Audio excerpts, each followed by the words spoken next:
This video is brought to you by Law Excellence IAS Academy.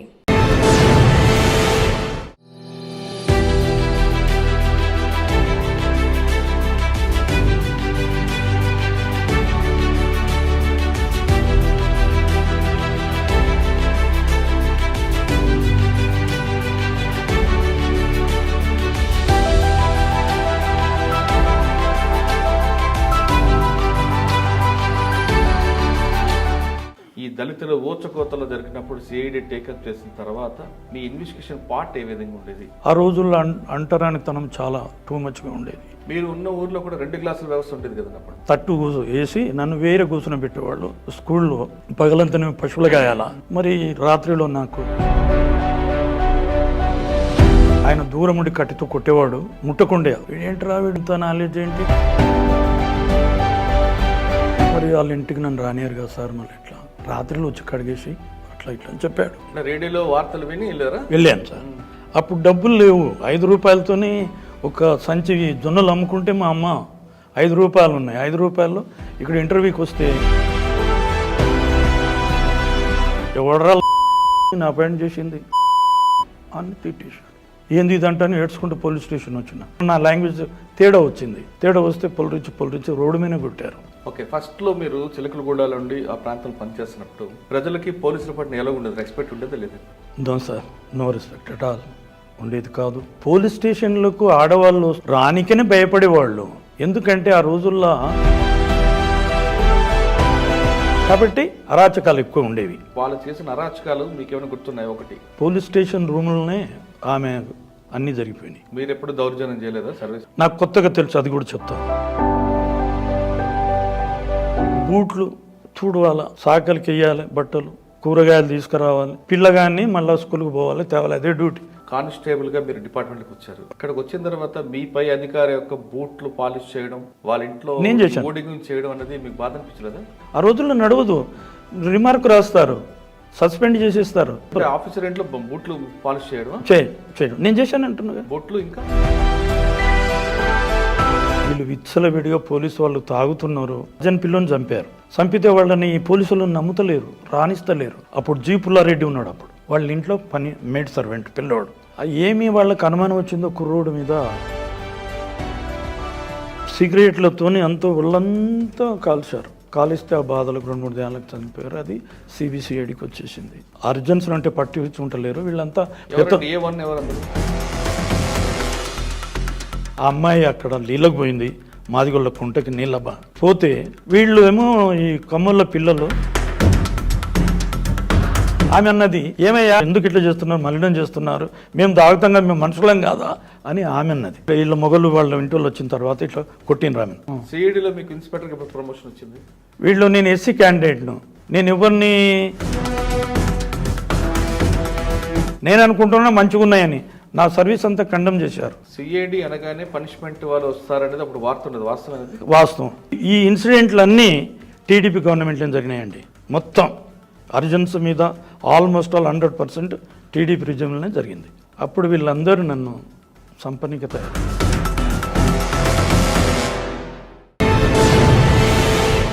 Welcome to crime diaries. ఈ వారం మన guest కానిస్టేబుల్గా డిపార్ట్మెంట్లోకి వచ్చి డిఎస్పీగా రిటైర్ అయిన గ్రేట్ ఆఫీసర్, పేరు Bantu Ramulu, retired DSP CID combined AP. డిఎస్పీగా రాములుగా రిటైర్ అయిన టైంలో సుదీర్ఘకాలం పనిచేశారు. సిఐడిలో పనిచేస్తున్న టైంలో ఆయన చాలా కాంట్రవర్సీ కేసులతో పాటు కాన్స్పరసీ కేసులు ఎక్కువగా ఇన్వెస్టిగేషన్ చేశారు. ముఖ్యంగా కారంచేడులో ఊచకోత, వదిరికుప్పం, దాంతోపాటు చేగుంటతో పాటు నీరుకొంట, ఇటువంటి కేసుల్లో సిఐడి ఎక్కువగా టేకప్ చేసేది. ఎందుకంటే దళితులు ఊచకోత అన్నది అప్పట్లో చాలా విపరీతంగా జరుగుతుండేది. ఆ కేసుల్లో మూలాలకు వెళ్ళి అక్కడ ఉన్న వాళ్ళని అరెస్ట్ చేయడమే కాకుండా పరారులో ఉన్న వాళ్ళని కూడా పట్టుకోవడంలో రాములు గారు దిట్ట అంటూ సిఐడి వాళ్ళు నమ్మి, సిఐడి ఆఫీసర్స్ అందరూ కూడా ఇటువంటి కేసులన్నీ కూడా రాములు గారికి ఇచ్చేవారు. ఈ 4 కేసులతో పాటు రాములు గారు తన సర్వీసులు లా అండ్ ఆర్డర్లో ఎలాంటి కేసులు చేశారతో పాటు 1969లో డిపార్ట్మెంట్లోకి వచ్చినప్పటికీ ఆయన 2006లో రిటైర్ అయ్యే సమయానికి పోలీస్ విభాగంలో ఎలాంటి మార్పులు వచ్చాయి, ప్రజలకి పోలీసుల మీద గౌరవం పెరిగిందా తగ్గిందా అనే విషయాన్ని రాములు గారు తెలుసుకుందాం. రాములు గారు నమస్తే. నమస్తే. బి రాములు గారు 1969లో పోలీస్ డిపార్ట్మెంట్కి వచ్చినప్పుడు అప్పుడు నిక్కర్లు అనుకుంటా, పోలీసులు నిక్కర్లు, పట్టీలు పట్టి, క్యాపు, చేతులు lathi, red colour cap, red colour cap, చేతులు లాఠీ. ఆ స్టైల్లో మీరు వచ్చారు లోపలికి డిపార్ట్మెంట్లోకి. అవును సార్. మీరు రిటైర్ అయ్యేసరికి లాఠీ లేదు, మామూలు యూనిఫామ్లు, అంతా అంటే పబ్లిక్ కాలానికి అనుగుణంగా పోలీస్ మార్పులతో వచ్చింది.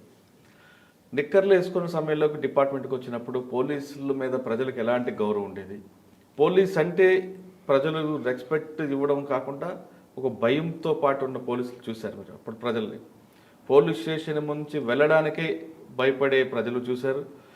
పోలీస్ స్టేషన్ రావడానికి అదొక సిగ్గుగా, నామోషిగా అనుకునే ప్రజలు చూశారు. ఏది జరిగినా పోలీస్ స్టేషన్కి వెళ్తే పని అవుతుంది అని భావించే ప్రజలు చూశారు. లేదు పెద్ద పెద్ద ఇష్యూస్ జరిగితేనే పోలీస్ స్టేషన్కి వెళ్ళాలి, చిన్న చిన్న కుటుంబ తగాదాలు అయితే కుల పంచాయతీలోనూ ఇంట్లో పెద్దవాళ్ళతోనే అక్కడికక్కడ సామరస్యపూర్వకంగా పరిష్కరించే సొసైటీని చూశారు.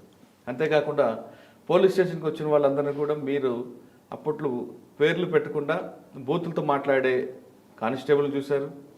అంతేకాకుండా ఆఫీసర్లు కూడా పేర్లు పెట్టకుండా నెంబర్ ప్రకారమే పిలిచే టైంలో వచ్చారు. తర్వాత కాలానికి అనుగుణంగా మారి పేర్లు పెట్టి పిలిచే ఆఫీసర్లు వచ్చారు. తర్వాత కానిస్టేబుల్ను కూడా ఆఫీసర్ అని సంబోధించే సొసైటీలో చూశారు.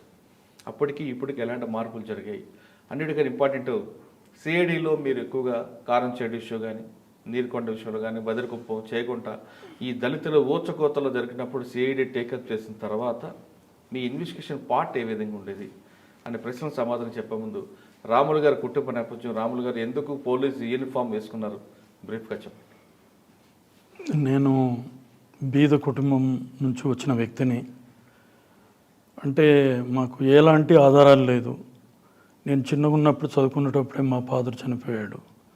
మా అమ్మ కూలినాలు చేసి నన్ను నడుపుతూ ఉండేది.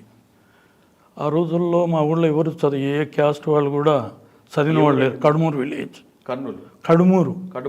కడుమూరు వికారాబాద్ డిస్ట్రిక్ట్, పూరూడు మండల్. అప్పుడు పరిగి మండల్ అనేది ఉండేది, తాలూకు ఉండేది. ఆ రోజుల్లో మా ఊరు పక్కన మా రిలేషన్లో ఒక అతని చదువుకునేవాడు. ఆ చదువుకునేటప్పుడు మా నాయన కూడా కావల్కారు, బంటోళ్ళు అంటారు ఇక్కడ తెలంగాణలో. మా డాడీకి ఏముండేదంటే నా కొడుకును కూడా చదివిపియాలి, అమీన్ సాబుని చేయాలనేటటువంటి తత్వం ఆయన అందరికి చెప్పుకునేవాడు. నేను పోయి అక్కడ చదువుకోవాలంటే పటేల్ వ్యవస్థ ఉంటుంది కదా, పటేల్ వ్యవస్థ, పోలీస్ పటేల్, మాలిస్ పటేల్ అని ఉండేది. వాళ్ళదే బాగా రాజరికాలు నడిచేది, వాళ్ళ కడ్డు తిరిగేది లేదు. ఆ రోజుల్లో అంటరానితనం చాలా టూ మచ్గా ఉండేది. మీరు ఉన్న ఊర్లో కూడా 2 గ్లాసుల వ్యవస్థ ఉండేది కదా అప్పుడు? 2 గ్లాసులు ఉంది. అసలు అలో చేయలేదు. నన్ను సపరేట్గా కూర్చునబెట్టి ఒక తట్టు వేసి నన్ను వేరే కూర్చునబెట్టేవాళ్ళు స్కూల్లో. వేరే వాళ్ళందరూ అన్ని వేరే కులాలే, irrespective of me, others are sitting together. అయితే అప్పుడు స్కూల్లో అట్లా చదువుకున్న తర్వాత కొంచెం చదువుకున్నాను. ఆ తర్వాత అతను అడ్వైజ్ ఇచ్చాడు. అతను హైదరాబాద్లో చదువుతున్నాడు, 10th ఏదో చదువుతున్నాడు అబ్బాయి. ఆయన మా బావగారు అవుతారు, యశ్వంతరావు అని, ఇల్లయ్య యశ్వంతరావు. ఆయన అడిగితే మంచిదయ్యా చదువుకో, నేను అప్పుడు హాస్టల్ లేవు సార్, ప్రైవేట్ హాస్టల్ అని ఒకటి పరిగిలో కేబీ సుదర్శనం అని, ఆయన కూడా వాళ్ళతో చందా అది కంట్రిబ్యూషన్ తీసుకొని నడిపేవాడు. ఎట్లా నడుపుతుంటే ఓ పూట అన్నం ఉండేది, ఒక రొట్టె ఇచ్చి ఇంత పుండుకూర వండి పెట్టేవాళ్ళు, ఇంత రొట్టె మీద తిని చదువుకునేవాళ్ళం. నాకేమో సబ్బు నూనె కూడా ఎట్లా నేను అసలు ముందుకెళ్ళిపోతున్నాను. ఆ చదువుకునేటప్పుడు మా ఊర్లో స్కూల్ ఓపెన్ అయింది, గవర్నమెంట్ది. ఆయన ఏం అడ్వైజ్ ఇచ్చిండంటే, నీవు వెళ్ళి అక్కడ ప్రైవేట్ హాస్పిటల్ ఉంది, కేబీ సుదర్శన్ గారు పెట్టారు, ఆయన ఎస్సీ లీడరే, 4th క్లాస్ అయితే పరిగిలో తీసుకుంటారు హై స్కూల్లో, నువ్వు 4th క్లాసు చదువుకోవాలి. అప్పుడు నేను పశువుల కాపరిని. ఆ పశువులు మలుపుతూ స్కూల్ ముందున్న పశువులు మేస్తున్నాయి. నేను అక్కడ ఉండి అక్కడ సార్ ఉన్నాడు రాములని, ఆయన కూడా సార్ నాకు చదువుకునేలా ఉంది, నేను నైట్లో వచ్చి పగలంతా నేను పశువులు గాయాలా, మరి రాత్రిలో నాకు మీరు చెప్తారా చదువు సార్ అన్నాడు. నువ్వేం చదువుకున్నావు అంటే, నాకు ఏ క్లాస్ ఇచ్చినా నేను దానికి రెడీ అవుతాను సార్. నేను చెప్పాను ఆయనతోని, నేను 3 రోజులనే ఓలమాలన్నీ కాగునితం నేర్చుకున్నాను, అది కూడా బట్టుపంతుల దగ్గర. ఆయన దూరం ఉండి కట్టితో కొట్టేవాడు, ముట్టకుండే ఒకటి కట్టేది స్లైట్ ఉండేది, అది రాసి చూపిస్తే వీడేంట్రా వీడు ఇంత నాలెడ్జ్ ఏంటి అని ఆయనకు ఒక రకంగా కుళ్ళు ఏర్పడింది. నన్ను ఊకే కొడుతుండుకనే ఎక్కువ రాసినందుకు, ఎక్కువ చెప్పినందుకు. అట్లా ఇట్లా జరిగింది సార్ అని చెప్పాను నేను. అయితే నువ్వు అంత కష్టపడి చదువుకున్నావయ్యా, మరి నీకు నేను చెప్తాను రా. ఆయన ఒడ్లలో ఇంట్లో ఉంటాడు, కార్పెంటర్ ఇంట్లో. ఆయన బీసీ. మరి వాళ్ళ ఇంటికి నన్ను రానియరు కదా సార్, మళ్ళీ ఎట్లా, నేను బోసన్లు కడుగుతాను అంటే రాత్రిలో వచ్చి కడిగేసి అట్లా ఇట్లా అని చెప్పాడు. అదేవిధంగా 4వ క్లాస్ అక్కడ చదివారా? 4వ తరగతి థర్డ్ క్లాస్ సర్టిఫికెట్ తీసుకొని 4th క్లాసు పరీక్ష వెళ్ళాను. పరీక్ష వెళ్తే అక్కడ జాయిన్ అయిపోయిన 4th క్లాస్లో హాస్టల్లో ఉన్నాను. అక్కడ 9th క్లాస్ వరకు చదువుకున్నాను. అక్కడ కూడా యాక్టివ్గానే అన్నిట్లో, ఒక ఫ్యామిలీలో సర్వెంట్గా పనిచేస్తూ చాలా కష్టపడుతూ వాళ్ళు కూడా బాగా పని చెప్పేవాళ్ళు. ఆడవాళ్ళ బట్టలు కూడా నాకు తెలియదు, చిన్న వయసు, మంత్రి కోర్స్ అయిన బట్టలు వేసినా కూడా నాకు తెలియదు. అక్కడ వాగులో ఉతుకనికి పోతే అక్కలు కూడా హాస్టల్ ఉండే ఆడవాళ్ళది. ఒక అక్క చూసి కమలమ్మని, ఏంట్రా అట్లాంటివి ఉన్నాయంటే, ఏందో అక్క ఏదో దెబ్బ తగిలినట్టే బట్టలకు రక్తం ఉంది అంటే ఆమె తెలుసుకొని ఆ ఇంటి యజమాని లెఫ్ట్ రైట్ తీసుకున్నది. చదువుకునే చిన్న పిల్లగానికి అట్లాంటి బట్టలు ఇస్తారా, అది దాన్ని అంటే వాళ్ళు సెటరేట్ అయిపోయారు. కానీ వాళ్ళు కూడా నన్ను పని బాగా చెప్పేవాళ్ళు. కానీ నేను 9th క్లాస్ వరకు కన్న తల్లి కంటే ఎక్కువ బాగా చూసుకున్నారు. భాస్కరు, లలితమ్మని. 9th క్లాస్ అక్కడ చదివిన ఎక్కడికి వచ్చారు? వచ్చిన తర్వాత 9th 10th వరకు ఉన్నా అక్కడ. ఓకే. పరిగిలిన చదివాను. అక్కడ కూడా యాక్టివ్గా ఉన్న, అన్ని క్లాసుల్లో ఫస్ట్ వచ్చేవాడిని. వీక్ ఉన్నది సబ్జెక్ట్ ఏంటంటే తెలుగు అండ్ మ్యాథమెటిక్స్, మిగతా అన్నిట్లో పర్ఫెక్ట్. 10th తర్వాత మొయినాబాద్లో HSC 11th క్లాస్ మొయినాబాద్లో చదివాను. మొయినాబాద్ నుంచి వికారాబాద్లో ఎగ్జామ్ రాశాను. ఎగ్జామ్ రాసిన తర్వాత తెలుగు అవుట్ అయిపోయింది, రిజల్ట్లో ఫెయిల్ అయిపోయా. అప్పుడు కానిస్టేబుల్ రేడియోలో చెప్తుంటే అప్పటికే నేను మా ఊరిలో ఫెయిల్ అయినందుకు, మా ఊరిలో సబ్ పోస్ట్ మాస్టర్ అని ఉంటుంది, అక్కడ ఆ ఊరిలో నేను ఒక్కనే కాదు చదువుకున్నవాడిని. ఒక ఇన్స్పెక్టర్ వచ్చాడు, వాళ్ళు పోస్టల్ డిపార్ట్మెంట్. ఆయన ఎవరు చదువుకున్నారంటే ఆ పిల్లోడు చదివి నాకు ఆ పోస్ట్ మాస్టర్ ఇచ్చాడు. అదే 6 రూపాయల సాలరీ. అయితే ఒక 5-6 నెలలు చేసిన తర్వాత ఇక్కడ కూడా 10 రూపాయలు 16 అంట కానిస్టేబుల్కి. రేడియోలో వార్తలు విని వెళ్ళాను సార్. వచ్చిన అది అక్కడ వేరే అతనికి ఇచ్చేసి ఫ్రీగానే ఇక్కడికి వచ్చేసాను. ఇక్కడ వస్తే అప్పుడు నంబియార్ అది ఇన్సిడెంట్ ఉంది, దొంగ నోట్లు తయారు చేస్తున్నారని. అప్పుడు డబ్బులు లేవు. 5 రూపాయలతోనే ఒక సంచి జొన్నలు అమ్ముకుంటే మా అమ్మ 5 రూపాయలు ఉన్నాయి. 5 రూపాయలు ఇక్కడ ఇంటర్వ్యూకి వస్తే ఫస్ట్ ఏమో మెజర్మెంట్ అయింది మన పేట్లబుర్జలో. ఆయనను అరెస్ట్ చేశారు, నంబియార్ను, డీజీని. నంబియార్ని అరెస్ట్ చేసే వరకు లేదు, క్యాన్సల్, మళ్ళా పోస్ట్ పోన్, మళ్ళా పోవాలి, మళ్ళా రావాలి. ఇట్లనే ఎన్నోసార్లు కనీసం ఒక నెల పట్టింది సార్. చివరకు చాలా బాధ అయిపోయింది, డబ్బులు లేవు. అప్పుడు ఎంత చారానిస్తే ఆడ ఏదో పక్కకు ఉండేది, అన్నం ఇంతంత పెడుతుండ్రి, పిండి పులుసు పోస్తుండ్రి, అవి తినుకుంటా చివరకు కానిస్టేబుల్గా సెలెక్ట్ అయ్యాను. చిలకలగూడకు ఫస్ట్ పోస్టింగ్ సార్. చిలకలగూడ లోపల అక్కడి నుండి అది ఎందుకో ఏంటో ఎవరు అప్పుడు సుధాకర్ రాజు అని సబ్ ఇన్స్పెక్టర్ ర్యాంకరే. ఆ రోజుల్లో మంచి ఇంగ్లీషు, ఆయన ఇంగ్లీష్ మనిషిని బట్టి లాంగ్వేజ్ యూజ్ చేసేవాడు. మంచి జర మన లేకున్నాడంటే ఇంగ్లీష్, మామూలుగా వస్తే మళ్ళీ వాళ్ళ లాంగ్వేజ్లో హిందీ, ఉర్దూ, తెలుగు అన్నీ మాట్లాడేవాడు. అతని దగ్గర పోయాను, ఆయన సల్యూట్ పోయి కొట్టి సార్ జాయినింగ్కి వచ్చాను. అయితే ఏంటో నువ్వు ఆడపిల్ల లేకున్నావు, మీరు అన్నారు కదా లాంగ్వేజ్, ఏమరా నువ్వు ఆడపిల్ల లేకున్నా పోలీసులో చేస్తావా నువ్వు అన్నాడు. చేస్తాను సార్, చేస్తాన్న తర్వాత ఓకే జాయిన్ అయిపోయాను. అక్కడ గులాముద్దీన్ అని హెడ్ కానిస్టేబుల్, ఆయనదే పవర్ ఉంటుంది ఆ రోజుల్లో, హెడ్ కానిస్టేబులే ఎస్ఐ కంటే ఎక్కువ.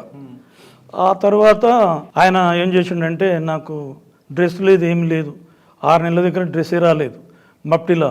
అయితే డ్రెస్ వచ్చిన తర్వాత అజంతా టాకీస్లో డ్యూటీ వేసారు. డ్యూటీ వేస్తే ఐలై అనేటటువంటి ఒక ఇన్స్పెక్టర్ నాకు ట్రైనింగ్ ఇవ్వలేదు, ఏమీ లేదు, కట్టె కిందికి పెట్టినా, చేతి ఇట్లా సల్యూట్ పెట్టినా, ఎవడరా నా అపాయింట్ చేసింది అని తిట్టేశాడు. స్టన్ అయిపోయినా, ఎప్పుడు మాట్లాడలే, ఏంది ఇదంటాను ఏడ్చుకుంటూ పోలీస్ స్టేషన్ వచ్చిన. రామ్ సుధాకర్ రావు సాబ్కు సార్ నేనేం కొలువు చేయను సార్, నేను వెళ్ళిపోతాను. మళ్ళీ బుద్ధి లేదు, పోలీసులు అట్లే అంటారా, ఐలయ్య సాబ్ చాలా మంచివాడురా, నీకు తెలియదు అట్లా ఏంటని. వాళ్ళు అందరూ ఆడతారే ఆ రోజుల్లో కానిస్టేబుల్ అన్న తర్వాత ఇక ఆయనకు చెప్పి డ్రెస్ లేదు ఏం లేదు, వీన్ని రైటర్గా వేసుకోండి అంతట్లనే. సుధాకర్ రాజు ట్రాన్స్ఫర్ అయిపోయాడు, శంభులింగం దాదా వచ్చాడు. ఆయన మంచి పవర్ఫుల్ మ్యాన్, బాక్సింగ్ అదంతా మీకు తెలిసి ఉంటుంది ఆయన గురించి. చచ్చిపోయాడు డిఎస్పీ. ఆయన ఉన్నాడు, ఉన్న తర్వాత రైటర్గా ఉండిపోయాను. రైటర్ 1 year 6 నెలల తర్వాత నాకు విజయనగరం ట్రైనింగ్ ఇవ్వమన్నారు. అప్పుడు పోయినా ట్రైనింగ్ చేయొచ్చినాక తెలంగాణ ఉద్యమం ఇక్కడ స్టార్ట్ అయిపోయింది. ఇక్కడ కూడా తెలంగాణ ఎడ్యుకేషన్లో నన్ను రాజ్భవన్లో చేశారు, రాళ్ళతో కొట్టాడు. కొంచెం లాంగ్వేజ్లో అక్కడ ఉండడం వల్ల అంత ఆంధ్ర ఫ్రెండ్స్ ఉండడం వల్ల నా లాంగ్వేజ్ తేడా వచ్చింది. తేడా వస్తే పొలరించి రోడ్డు మీదనే కొట్టారు, తొక్కారు డ్రెస్ మీదనే.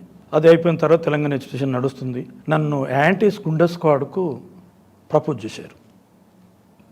అది సికింద్రాబాద్కి హైదరాబాద్ ఒక్కటే. అప్పుడు సికింద్రాబాద్లో బస్సులు తగలబెట్టారు సార్. మాది వెహికల్ పోతున్నది, వెంటనే ఉన్నాం. వాడు పోసి కిరోసిన్ పోసి పెట్రోల్ పోసి అడ్డ తొలగిస్తున్నాడు. దన్నుమని నేను చిన్న వయసు, మా కృష్ణారెడ్డి అని ఇన్స్పెక్టర్ ఉండేవాడు, ఆయన ఎస్పీగా రిటైర్డ్ అయ్యిండు. కృష్ణారెడ్డి గారు, పి కృష్ణారెడ్డి ఏముండే, సినిమాల్లో కూడా పనిచేశాడు. అయితే అరే దుంగరాదు పట్టుకపోరా అన్నాడు. దన్ను మన దుంకుతో వాడు ఒక ఇంట్లో దూరి 2 అంతస్తులు ఎక్కేశాడు. నేనేం చేసిన వానెమ్మడి పడ్డాను. మళ్ళీ 2వ అంతస్తు నుండి వాడి కింద దుంకి నేను దుంకి వాడిని పట్టుకున్నాను, అరెస్ట్ చేశాను. అది అయిపోయింది. అట్లా అయిపోయిన తర్వాత అది ఫస్ట్ కేసు నా కానిస్టేబుల్ లెవెల్. అయిన తర్వాత ఇంకా చాలా కేసులు చేశాము. చేసిన తర్వాత సిఐడికి నన్ను స్పాన్సర్ చేశారు. ఓకే, ఫస్ట్లో మీరు చిలకలగూడలో ఉండి ఆ ప్రాంతంలో పనిచేస్తున్నప్పుడు ప్రజలకి పోలీసుల పట్ల ఎలా ఉండేది, రెస్పెక్ట్ ఉండేది లేదండి? No sir, no respect at all, ఉండేది కాదు. పోలీస్ స్టేషన్లకు ఆడవాళ్ళు వస్తారు రానికనే భయపడేవాళ్ళు. ఎందుకంటే ఆ రోజుల్లో అసలు టోటల్లీ డిఫరెంట్. ఎప్పుడైతే పోలీసు వాళ్ళు కానీ ఎప్పుడైతే వీళ్ళకు కొంచెం జ్ఞానోదయం వచ్చిందంటే ఎలక్ట్రానిక్ మీడియా వచ్చిన తర్వాతే మొదలు వాళ్ళ రాజ్యం స్వరాజ్యమే, ఏది చేసినా అడిగేవాళ్ళు లేరు. అప్పుడు కూడా కొన్ని ఇన్సిడెంట్ చాలా జరిగాయి పోలీస్ స్టేషన్లో. ఇన్స్పెక్టర్ లెవెల్లో, ఎస్ఐల లెవెల్లో చాలా అరాచకాలు, చాలా ఇవన్నీ నేను చెప్పకూడదు, బాగుండదు, డిపార్ట్మెంట్ బ్లేమ్ అంటారు. కాబట్టి అరాచకాలు ఎక్కువ ఉండేవి. ఆ తర్వాత అరాచకాల్లో బాగా మీకు మనసు గుర్తుండిపోయి చాలా చెప్పండి. బీద వాళ్ళను చేస్తే మనసుకు ఉండేది కాదు సార్. కాదు, అరాచకాలు, వాళ్ళు చేసిన అరాచకాలు మీకు ఏమైనా గుర్తున్నాయి? ఒకటి అరాచకాలు అని అంటే వెంకటేశ్వరరావు అని ఒక ఇన్స్పెక్టర్ ఉండేవాడు, సర్కిల్ ఇన్స్పెక్టర్ ఆ రోజుల్లో, ఇప్పుడు పిఎస్లకు కూడా అయ్యాడు. ఒక కంప్లైనెంట్ వచ్చింది, లేడీ కంప్లైనెంట్. ఆయన మీద కేసు కూడా గోపాలపురం పోలీస్ స్టేషన్లో కట్టిండో కట్టలేదు కదా. అప్పుడు ఎస్ఎన్ మూర్తి అని చెప్పి ఆయన ర్యాంకర్ సార్జెంట్ నుండి ఐపీఎస్ పొందిన వ్యక్తి, డీసీపీ. అయితే ఆయనను చాలా కేసు కూడా చేసిన, చాలా గద్దె ఇచ్చిండ్రు. అప్పటి నుంచి లేడీ కేసులో ఏం జరిగింది అరాచకం? లేడీ కేసులు అంటే పోలీస్ స్టేషన్ రూమ్లోనే ఆమె అన్నీ జరిగిపోయినాయి. ఎందుకు ఆవిడ? ఏమీ లేదు, జబర్దస్త్. ఆ రోజుల్లో ఏమి ఉండదు, చక్కటి వాళ్ళు కనపడితే అయిపోయాయి కదా. ఇంకోటి బీటుకని వెళ్తారు కానిస్టేబుల్స్, బీద వాళ్ళు కూలినాలు చేసుకొని దూరాల దేశాలకు వెళ్ళి వచ్చి పండుకుంటారు. వచ్చి చెట్ల కింద పండుకుంటారు, వాళ్ళకి ఏముండదు కదా, కూలి చేసుకోవాలా, ఇంత తినాలా, చెట్ల కింద పండుకోవాలి. అట్లా వాళ్ళ విషయాలు చెప్పడం చాలా కష్టం సార్, అంత అన్యాయాలే. ఓకే, అప్పుడు అవన్నీ చూసి లంచాలు ఎలాగుంటేవండి అంటే ఇప్పుడు ఏం చెప్పాలి సార్, అప్పుడు ఉన్నాయి ఇప్పుడు ఉన్నాయి. అప్పుడు కొంచెము 50% న్యాయం ఉండేది, 50% దౌర్జన్యాలు చాలామంది ఉండేది.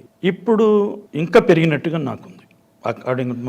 మీరు అటువంటి ఏరియాలో పనిచేస్తారు, అటువంటి వాతావరణంలో పనిచేస్తున్నప్పుడు మీరు ఎప్పుడు దౌర్జన్యం చేయలేదా సర్వీస్? నో, నాకు కొత్తగా తెలుసు, అది కూడా చెప్తాను. కట్టే యూనిఫామ్ వచ్చిన తర్వాత మెట్టుగడ్డ కళ్ళు కాంపౌండ్కు డ్యూటీ పడింది యాజ్ ఎ కానిస్టేబుల్. పడితే అక్కడ డ్యూటీ చేశాను, నాకేమి తెలియదు.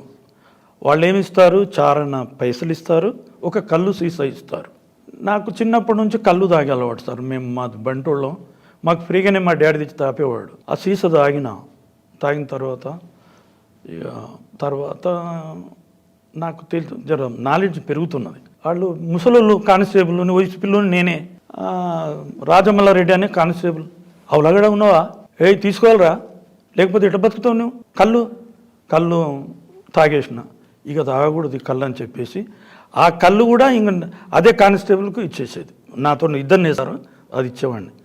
అక్కడి నుంచి అరాచకాలు చాలా పోలీస్ స్టేషన్లోకి వచ్చేటివి, అవి చూసి నేను భరించేవాడిని కాదు. నేను ఆ ఆటానచారణ అది కూడా తర్వాత నాకు నా అంతలు నాది తెలుసుకొని ఇది తప్పు. అప్పుడు హ్యాంటేజ్ గుండె స్క్వాడ్లో నాది ప్రపోజ్ చేశారు చిలకలగూడ నుంచి. అక్కడ అన్నీ చాలా పెద్ద పెద్ద కేసెస్, నోటబుల్ కేసెస్, డెకాయటీసు, రేపులు, బందిపోటు, ఇవన్నీ కేసులు మేము చూడాలి. మాకు జీపు మాది వెళ్ళిందంటే పెద్ద పెద్ద కట్టెలు పట్టుకొని ఒక్కటే జీపు ఆ రోజుల్లో యాంటీస్ గుండా కదా, మొత్తం హైదరాబాద్ సిటీ అంతా కంట్రోల్ చేసేవాళ్ళం. అప్పుడు మీకు కొత్త స్టాబింగ్స్, కొత్త డాస్ అతన్ని చంపారు చూడు, గప్పారావు ఏదో అని చెప్పి చిన్నారెడ్డి పీరియడ్లో, వాళ్ళందరినీ వింటాడు. అందులో అంతా నా ఉంది, అన్నిట్లో ఉంది. ఆ తర్వాత ఏమైందంటే అక్కడ వెళ్ళిన తర్వాత యాంటీస్ గుండా స్క్వాడ్లో చాలా రైల్వే అఫెన్సెస్ ఎక్కువ జరిగినాయి. అంత స్క్రాప్ అంతా అమ్ముతూ ఉంటారు, రైల్వే గ్యాడర్స్ అవన్నీ అది అమ్ముతాం. వాళ్ళ లోపల ఎంతోమందిని పట్టుకున్నాము, అరెస్ట్ చేసాము, అదంతా చేశాను. ఆ తర్వాత సిబిసిఐడికి అక్కడ నుంచి మీరు లాండ్ ఆర్డర్ ఎక్కడ చేయలేదా? ల్యాండ్ ఆర్డర్ ఇవి ఇది యాంటీ గుండా స్క్వాడ్, యాంటీస్ గుండా స్క్వాడ్ ల్యాండ్ ఆర్డర్ వాళ్ళే. అవును కరెక్టే. మరి ప్రమోషన్ అది చెప్తాను. అది అయిపోయిన తర్వాత సిబిసిఐడికి వచ్చాను యాజ్ హెడ్ కానిస్టేబుల్. 74లో ఇక్కడ వచ్చేసాను నేను. వచ్చిన తర్వాత ఇక్కడ ఎట్లా ఉంటుందంటే, ఇక్కడ కానిస్టేబుల్, హెడ్ కానిస్టేబుల్, ఎస్ఐ టపాల్ డ్యూటీ చేయాలి. ఓన్లీ పవర్స్ సిఐకి ఉన్న ఇన్వెస్టిగేషన్ పవర్స్ ఓన్లీ సిఐ. అతని హ్యాండర్లో ఒక ఎస్ఐ, ఒక కానిస్టేబుల్, ఒక 3-4 ఉంటారు టపాల్ డ్యూటీకే. ఆయన ఊరికే కేసులు చూడాలి. మన ఐజీ ర్యాంకుల్లో, డిఐజీ ర్యాంకులు ఉండే ఫస్ట్లో ఉన్నప్పుడు సిబిసిఐడి హెడ్. అప్పుడు నెలకు మీటింగ్లు జరిగేది. నాకు సురేందర్ రెడ్డి ఇన్స్పెక్టర్కు అటాచ్ చేశారు. ఆయన డ్యూటీ ఏం చెప్పేదంటే, బిడ్డ నీవు అమ్మ ఉన్నది, నీవు ఇంటి దగ్గరనే ఉండాలి బిడ్డ, ఇన్నే భోంచేయాలి, అది చేయాలి, నువ్వు ఇక్కడనే మంచిగా ఉండు, నువ్వు నాకు కొడుకు లేకున్నావు రా, అట్లా ఇట్లానే అన్న. అక్కడ డ్యూటీ ఏం చెప్పిండంటే, ప్రతిదినం నేను చేసేది బూట్లు చూడవాలా, సాకలికి వేయాలి బట్టలు, మళ్ళీ తీసుకురావాలి, కూరగాయలు తీసుకురావాలి, పిల్లగాన్ని మళ్ళీ స్కూల్కి పోవాలి, తేవాలి. అదే డ్యూటీ సిఐడిలో. ఒక 2 ఏళ్ళు జరిగింది అట్లా. అయిన తర్వాత కొందరు చదువుకున్న వాళ్ళు ఉంటారు కదా నా ఫ్రెండ్స్, వాళ్ళు సడన్గా వచ్చి చూసిండ్రు. వాళ్ళు నేను చెప్పులు పట్టుకొని, ఇస్త్రీ బట్టలు పట్టుకొని పోతుంటే, మెయిన్ రోడే కదా లక్డీ కప్పులు, చూస్తే ఏమ్రా నువ్వు ఇట్లా చేస్తున్నావు, అట్లా ఇట్లా అన్నారు. అంటే ఏం చేస్తాం, కర్మ, డ్యూటీకి అని చెప్పి అనుకొని, నేను కొంచెం అప్పుడు శ్రీరామ్ కుమార్ అని ఎస్పీ సిఐడిలో, ఆయనకు రైటర్ హనుమంతరావు అని చాలా నిజాయితీ పరుడు సిసి. నా గుణం బాగా తెలుసుకొని అతనికి నాకు కొంచెం ప్రిన్సిప్ కలిగింది. ఎవరు ఇన్స్పెక్టర్ కూడా ఆయన శాంబల్ రూమ్లో పోవద్దు, అంత పవర్ఫుల్ సిసి ఆయన. నేను ఆయన పోయి ఇట్లా అన్నా, సార్ నన్ను అది ఏం పని సార్, చదువుకున్నా కదా సార్, నేను ఇంకా చదవాలా, అట్లా ఇట్లా అని చెప్పి. అప్పటికి నేను నైట్ కాలేజీ పీయూసీ చేస్తున్నా, చదువుకోవాలి ఇట్లా చెప్తున్నాడు సార్. అంటే మంచిదిలే, నేను చెప్పి అది చేపిస్తలే అని చెప్పేసి నన్ను అక్కడ ఇన్ఛార్జ్ చేశారు. ఆఫీస్ మొత్తం ఎంటైర్ ఎస్సీసీ అంటారు, హెడ్ కానిస్టేబుల్ హెడ్ ఏదో ఎస్సీసీ అంటే. అయితే దానికి అప్పుడు నన్ను ఏం చేయాలి, నేను మొత్తం అంతా నేనే, అంతా మా యూనిఫామ్ ఉండదు, ఏముండదు. ఇక్కడ వెళ్ళే ముందు కానిస్టేబుల్గా మీరు డిపార్ట్మెంట్కి వచ్చారు, ఏదో చేయాలి, ప్రజలకు సేవ చేయాలనే ఉద్దేశంతో మీరు వచ్చారు. ఇక్కడికి వచ్చిన తర్వాత మీ పై అధికారి యొక్క బూట్లు పాలిష్ చేయడం, వాళ్ళ ఇంట్లో బోర్డింగ్ చేయడం అనేది మీకు బాధ అనిపించలేదా? ఏంటి బాధ ఉన్నా కూడా మన నడవదు కదా సార్, ఆ రోజుల్లో నడవదు. రిమార్క్ రాస్తారు, సస్పెండ్ చేసేస్తారు, వీడు సరిగ్గా చేస్తలేడు, డ్యూటీకి వస్తలేడు, నేను వాడికి పలానా కేసులో పంపినా వీడు పోలేదంటారు, సమ్మన్ సర్వ్ చేయలేదంటారు, ఇవన్నీ చెప్తారు. మనం ఏమి చెప్పారు. ఆఫీసర్ ఇంట్లో బూట్లు పాలిష్ చేయడం చేయడం నేను చేశాను అంటున్నా. బూట్లు, ఇంకా బూట్లు, బట్టలు ఇస్త్రీకి తీసుకుపోవాలా, డ్రై క్లీనర్స్కి తీసుకురావాలి, కూరగాయలు తేవాలి, పిల్లలు అందరూ అంతే. నేను ఒక్కడినే ఏంటి కాదండి, నేను ఒక్కడినే కాదు. సిఐడి డిపార్ట్మెంట్లో ఇది ఉన్న తర్వాత మీరు సిఐడిలో పోయిన తర్వాత ఒక ఒకటి కమిషన్ వేసిండ్రు పోలీస్ కమిషన్లో. అప్పటికే నేను ఇంటెలిజెంట్నే.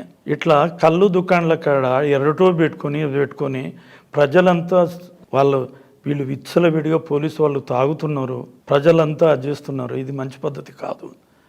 యూనిఫామ్ది గురించి మాకు ఒక రెఫరెండం ఇష్యూ అయింది, కమిషనే ఉంది దాని మీద. ఉంటే నేను అప్పుడు ప్రపోజ్ చేశాను, కానిస్టేబుల్ కూడా ఒక ప్యాంటు ఒక సెట్ ఇవ్వాలా, క్యాపు డిఫరెంట్గా పెట్టాలా. ఇవన్నీ నేను రాసిన ఆర్టికల్ కూడా సురక్షలు కూడా ఇచ్చాను. దాంట్లో సురక్ష లేదు అప్పుడు, ఇప్పుడు రాసి ఇచ్చాను. కానీ బూట్లు పాలిష్ చేయడం, ఇంట్లో కూరగాయలు తేవడం, బట్టలు ఉతకడం ఇది తప్పు అని మీరు పై ఆఫీసర్కి చెప్పలేదా? ఇక చెప్పినా కూడా ఎవరేం చేయరు సార్, ఎవరేం చేయరు. ఇప్పుడు పోలీస్ డిపార్ట్మెంట్లో నేను ఇప్పుడు చెప్పకూడదు, నేను నా ర్యాపో పోలీసులో చాలా అగెనిస్ట్ అందరికీ. ముందు రోజులకు పోతే ఇంకా తెలుస్తుంది మీకు, ఇంకా చెప్తుంటే. అయితే నేను ఎవరికి చెప్పినా ఏం లేదు. నేను దట్టు షెడ్యూల్డ్ క్యాస్ట్ పరిస్థితులు ఏంటి, దట్టు ర్యాంకర్, చాలా అవమానం చూపు, కిందికి వెళ్ళి మీదికి వెళ్ళి చూసేవాళ్ళు. నేను as a constable I maintain bullet మీద నేనేమి వీళ్ళకు వాళ్ళకు లాచారి బతుకు, ఎందుకంటే బీదరికంతో వచ్చిన ఒక పవర్ఫుల్గా ఉండాలా అని చెప్పేసి నేను అప్పుడే మెయింటైన్, కానిస్టేబుల్ ఉన్నప్పుడే నా దగ్గర బుల్లెట్ మీద వచ్చి ఆయన బూట్లు పాలిష్ చేయడం చేయాలా, తప్పదు, చేయాలి, డ్యూటీ చేయాలి. ఆ సిఐడి లోపల ఉన్నప్పుడు మొత్తం నేను పెట్రోల్ వెహికల్స్ అని నా అండర్లనే, సిఐ వచ్చినా డిఎస్పీ వచ్చినా నాకే రిపోర్ట్ చేయాలి. నన్ను కూడా ఒక ఎస్పీ అనుకుంటుండ్రి, మట్టే కదా బట్టుండ్రి, నాకే సల్యూట్ కొడుతుండ్రి ఎస్పీలు వాళ్ళు. అక్కడి నుంచి ఎక్కడికి వచ్చారు మీరు? ఎక్కడికి? సిఐడిలో పనిచేస్తూ సిఐ దగ్గర ఇంట్లో పనిచేసేవారు, చేంజ్ చేస్తూ హెడ్ ఆఫీస్కి వచ్చాను. హెడ్ ఆఫీస్లో ఏం చేసేవారు? అదే అంటున్నాను, మొత్తం ఇన్ఛార్జ్, మొత్తం పోలీసింగ్ ఎట్లా జరుగుతుంది సిఐడి లోపల, ఎక్కడెక్కడ ఇన్స్పెక్టర్ ఏం పని చేస్తున్నారు, వాళ్ళ రిపోర్ట్స్ ఎలా వస్తాయి. వెహికల్స్కి పెట్టేటప్పుడు చాలా తక్కువ వెహికల్స్ 10 ఉండేటివి ఎంటైర్ కంబైన్డ్ ఆంధ్రప్రదేశ్లో. దానికి డీజిల్ పెట్రోల్ అంతా నేనే పోయించాలి. అందులో కూడా స్కామ్ ఉండేది కదండి అప్పుడు? అందులో కూడా స్కామ్ ఉండేది కదా?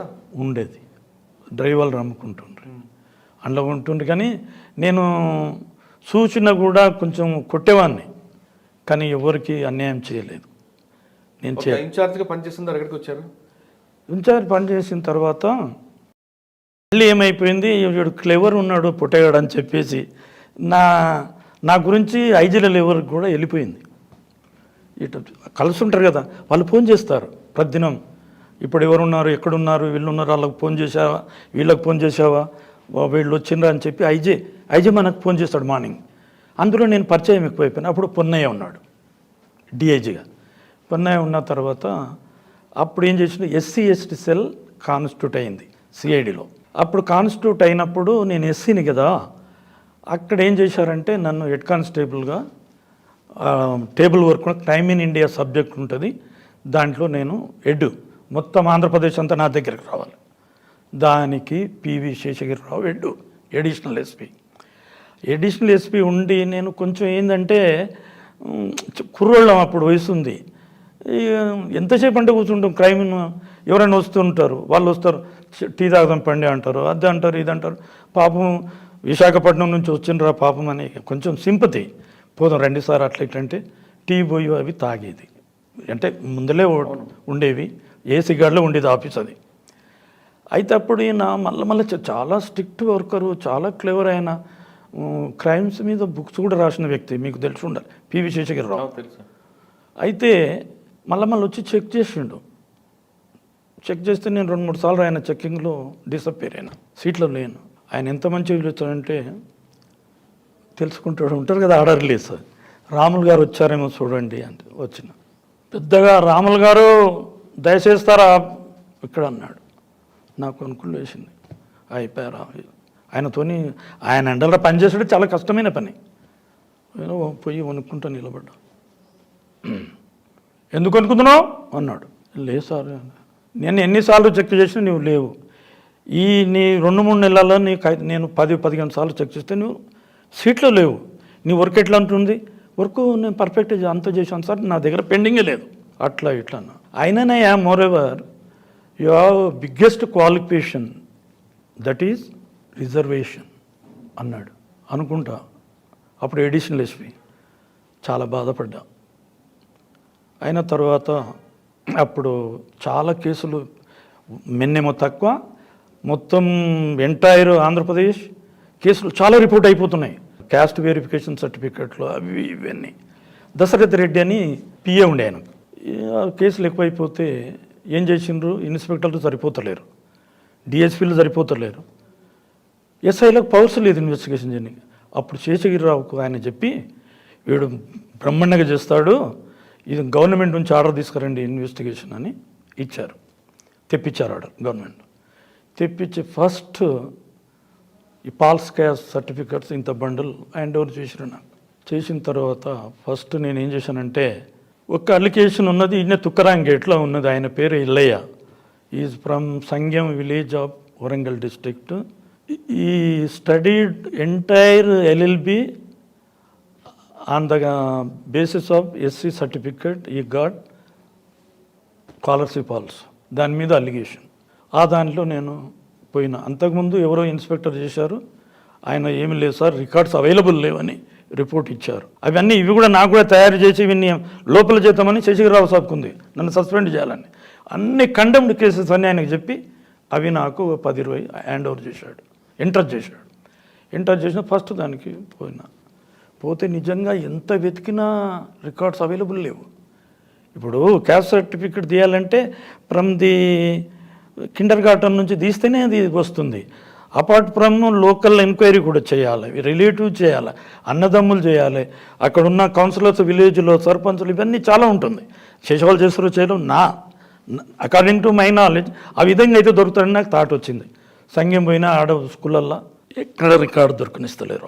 3-4 సార్లు పోయినాం. వరంగల్లో చదివాడు, అక్కడ పోయినా. ఇక్కడ థామస్ స్కూల్ అని చెప్పి మన సికింద్రాబాద్ రైల్వే స్టేషన్లో మొత్తం మెట్రికులేషన్ అక్కడ చదివాడు. 6వ తరగతి నుంచేమో చదివాడు. చదివితే ఒక్క వారం చెక్ చేసిన రికార్డ్స్ అన్నీ ఈయన విన్నాడు. ఇక చాలా కఠినమైన ఆయనకు చాలా ఆయన డిఎస్పీలో కూడా సీట్ ఇచ్చేవాడు కాదు, ఎక్సెప్ట్ మై సెల్ఫ్. నన్నే కూర్చొని పెట్టుకునేవాడు.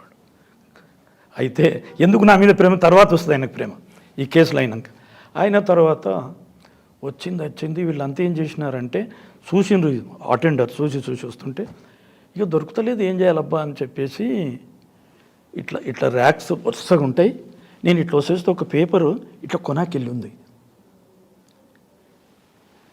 ఏంటి శేషగిరిరావు సాబు ఒక ఫైలు చూస్తుంటే నేనేం చేసినంటే అది ఉంటే కొంచెం ఇట్లని గుంజనికి పోతే ఆయన నన్ను కొట్టనికి వచ్చాడు.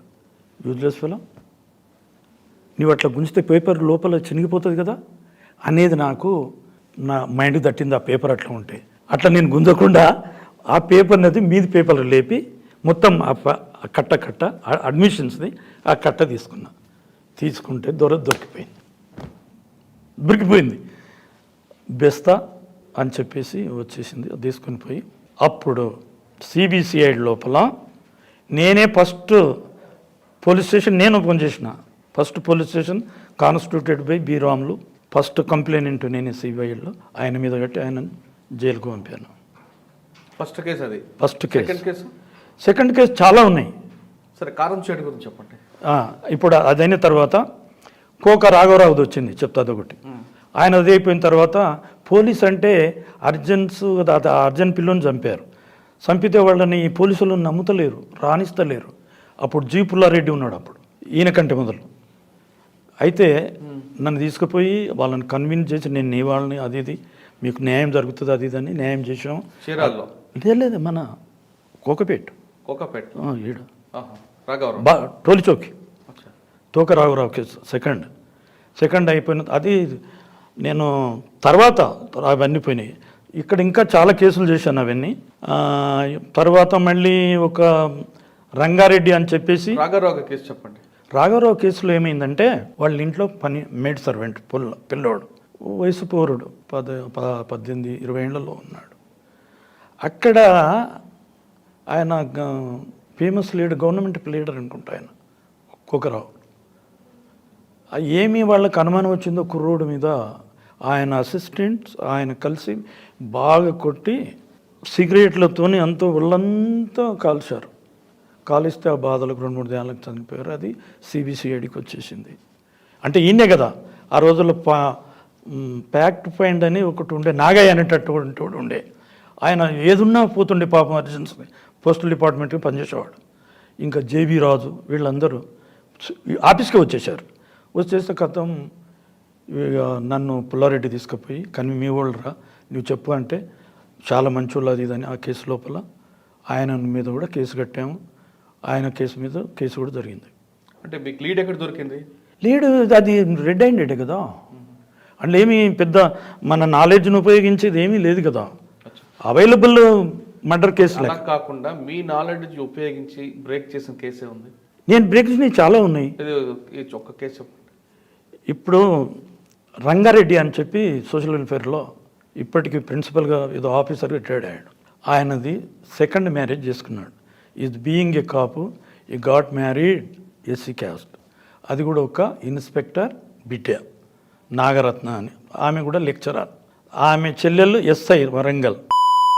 అయితే ఏమైపోయింది, దాంట్లో 5-6 మంది కేసులు వాళ్ళు పెట్టారు, కంప్లైంట్ పెట్టారు. పెడితే కూడా 5-6 మంది దాన్ని ఇన్వెస్టిగేషన్ చేసి ఫేవర్గా ఇచ్చేశారు.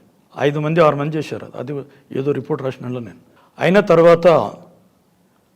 తర్వాత ఏం చేసిండ్రు, గవర్నమెంట్ నుంచే అప్పుడు బిఎన్ రమణ ఎవరో సోషల్ వెల్ఫేర్ సెక్రటరీ, ఆయన డైరెక్ట్ నాకే ఎండార్జ్ చేశాడు త్రూ డీజీ. అంటే ఏంటి చనిపోయింది ఆవిడ?